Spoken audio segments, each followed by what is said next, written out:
what they say, Okudzato K. Me and Lelamadek, because so ye evil. Oh no! Oh yes, Daddy. And I'll give you the reason why. No. That is why I said Daddy, me and Lelamadek. I believe he said he's an evil person. No. Let me explain to you why he's evil. Evil is too harsh. Evil is too harsh. And you're nipa bonini.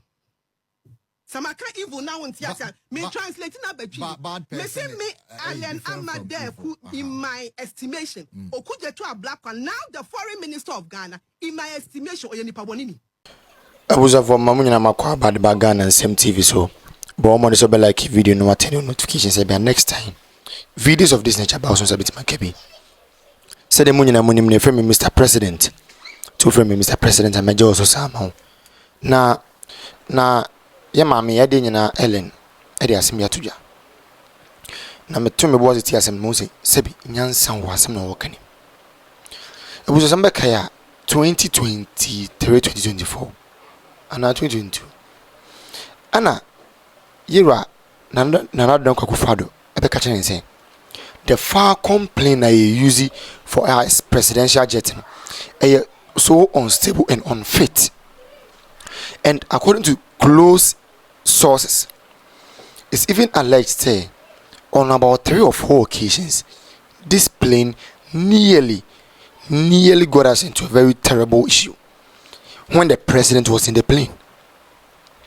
It's a told baby Nas had done winning quantity. So the president had to be forced to stop using that private jet, the Falcon plane. Because you told the president go for breso, you told him service say that. It will be a use a flight here. You go to a point. So we use a flight now. No matter the mouse cover, it has to undergo a service. And yes, I want him use you.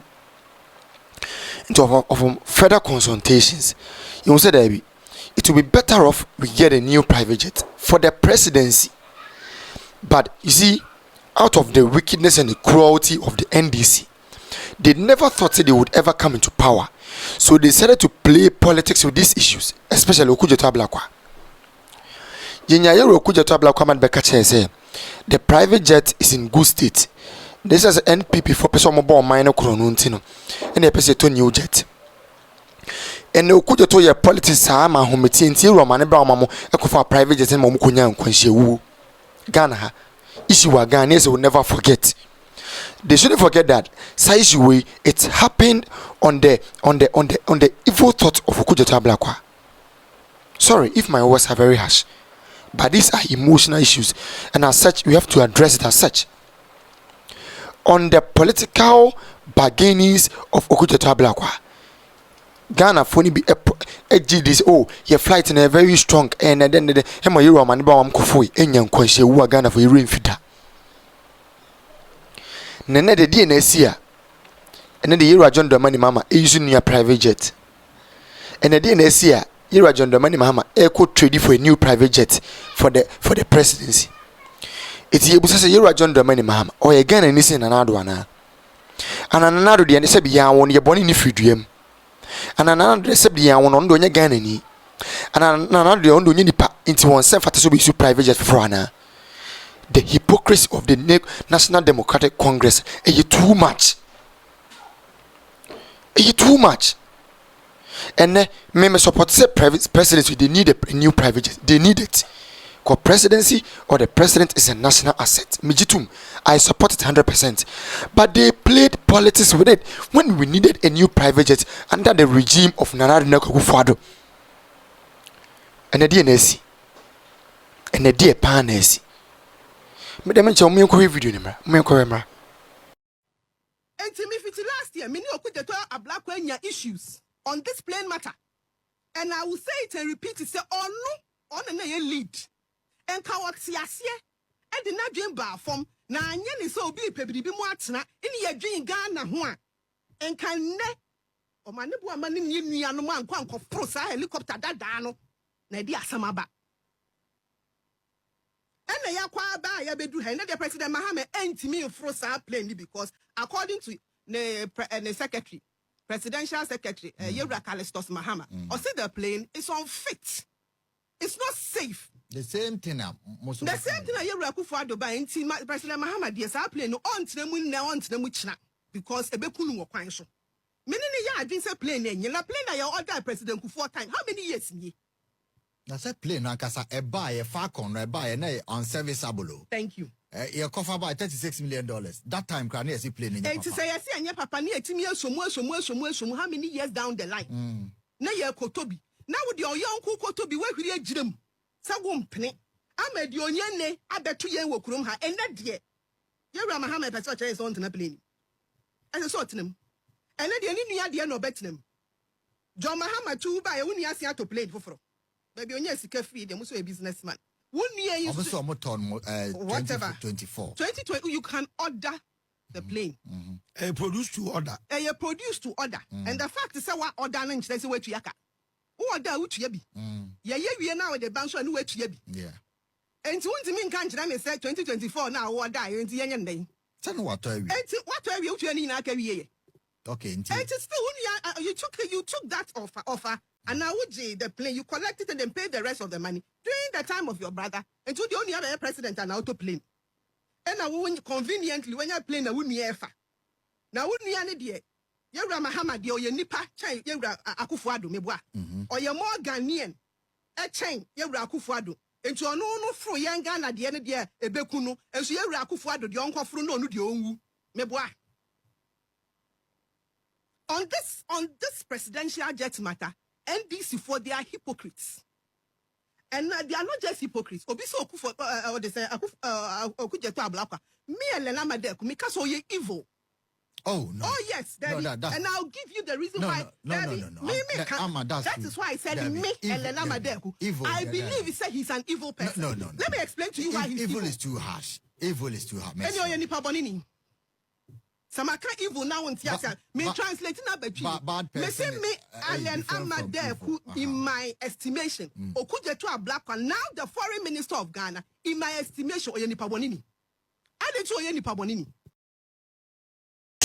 Na kwan enasefo se say eye amampan ne on so on ne adwuma ho ama ya te say hwie be by November there na yasan atop presidential jet for na bakuna na omo se eye no eno omo de call France no anye yana mo na mo defense and interior eno anye aye ye o Ghana ye gaba Ghana na eno no adana isa akotofro say no ho dia yo kwame me da se bebre am san komo so de usi hwase no eye sa na tie ankenye bibia enwanwa bia so mampanyi ebenya sebe ewiemusan a wode ebetukwan kenye bibia enfu bia se bekaya yewura Kufuor eka se ankaye nkoto wiemhyɛn a ɛso kakra ɛkyɛnfa akɔno because se president bi wɔ no otukwan a nipa ɛka na ho kɔno aya na dɔso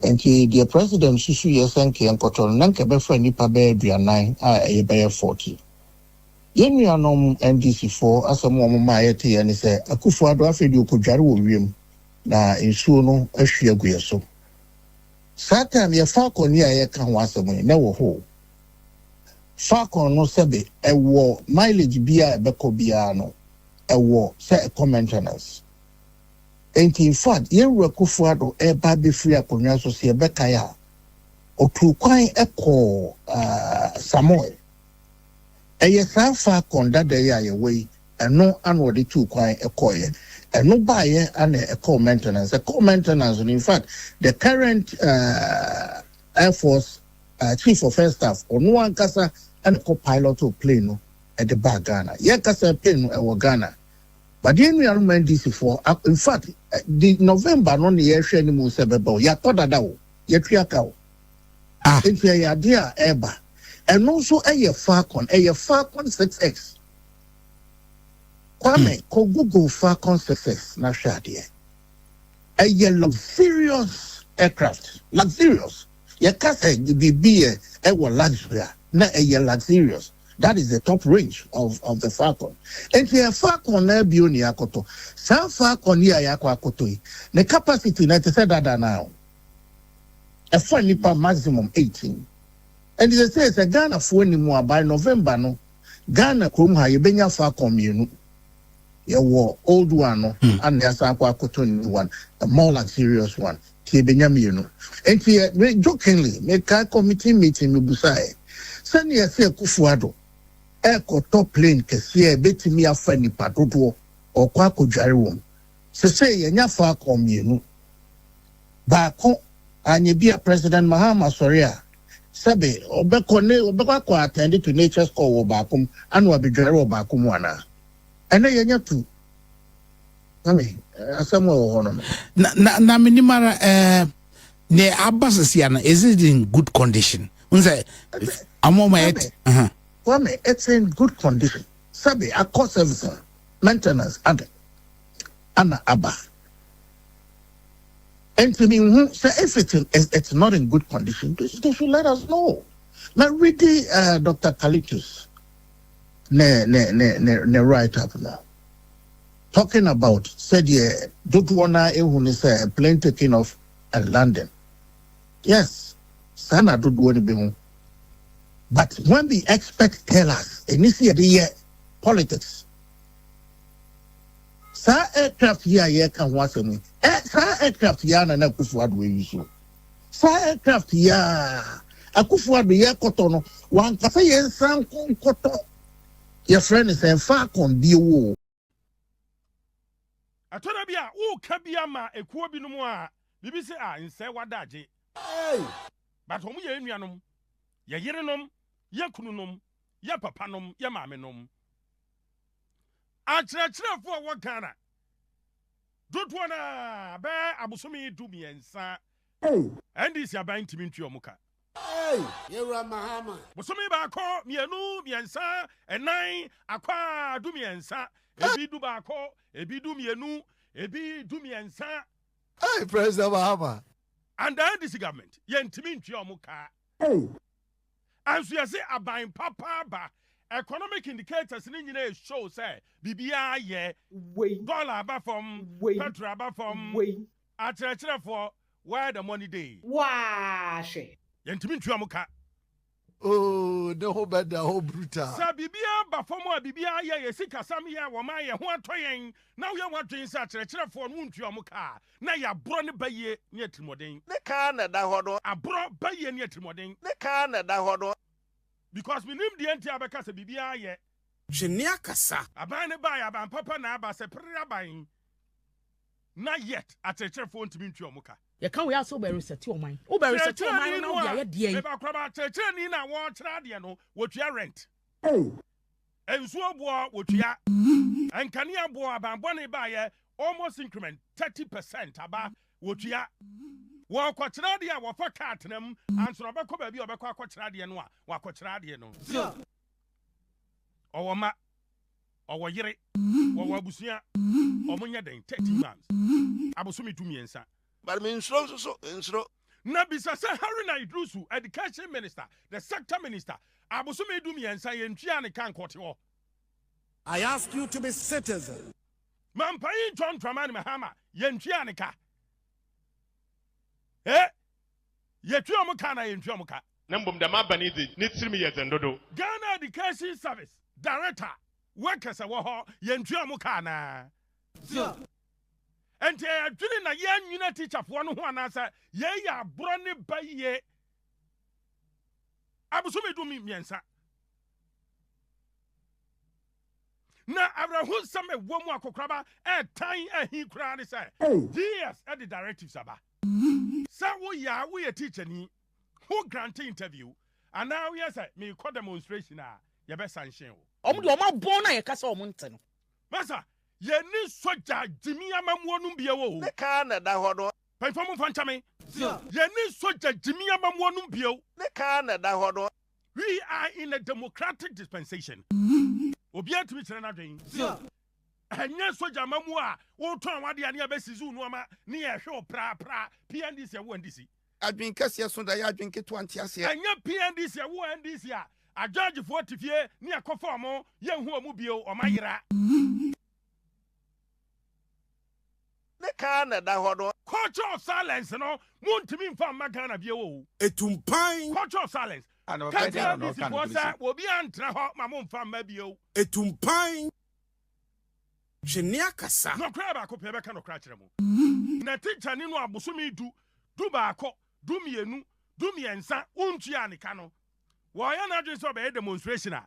Wo de krata aba say, wo ya wo si abontin bi e be panish wo. Wo panish no for what? You can we also be reset your mind. Culture of silence. You can we also be reset your mind. Obi ankara no ntum, enti teacher ni no wo wu, ne ho kyere no, wo ye den kra wantena ho a, akyerɛkyerɛ fo no bu ofiri Sudan na abankran. Obi firi nkran kotamale. But me Obi insro tamale insro. akofodia. Enti no rent no onye den wotua. Onye den wodidi. Onye den sha atare nkokyere nkra adwe. Ne ka Na na da wo ho kyerɛ no. nkra na de no kra no a, adwen bɛn no de bɛkyerɛ nkra na de. na mbom dɛm aba ne de ne tirim yɛ dzen dodo. Akwaba etan. Wow. Ghana mmara no ma ho kwan sɛ obi anya demonstration. Public Order Act no, the state ni say notify police for. Ne ka na da ho no.